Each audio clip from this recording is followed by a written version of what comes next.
জ্যোৎস্নাৰাণী বেগমৰ কথাৰে কবিতাৰ শিৰোনাম বিজ্ঞাপন।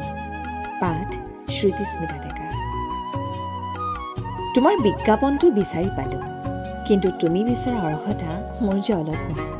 তথাপিও সকলোবোৰ অৰ্হতা মোৰ নাথাকিলেও তুমি বিচৰা অৰ্হতাত বিৰিয়ানী বনাব নাজানিলেও আঘোণৰ ৯ ধানৰ মিঠা চাউলত তৃপ্তিৰ ভাত মোৰ জেতুকীবলীয়া হাতেৰে বনাই তোমাক দিব পাৰোঁ। কৃপাবৰ বৰবৰুৱাই ৰিল কৰি দিয়া সকলো খাদ্যবস্তু তোমাক বনাই খুৱাব পাৰিম। তুমি বিচৰা অৰ্হতাত অন্য দেশৰ অৰ্ঘ উলংঘ সাজ মই পিন্ধিব নোৱাৰিব পাৰোঁ, কিন্তু অসমীয়া সোণালী সূতাৰে বুটা বচা কাপোৰ সাজ নিজেই বৈ পিন্ধিব পাৰোঁ।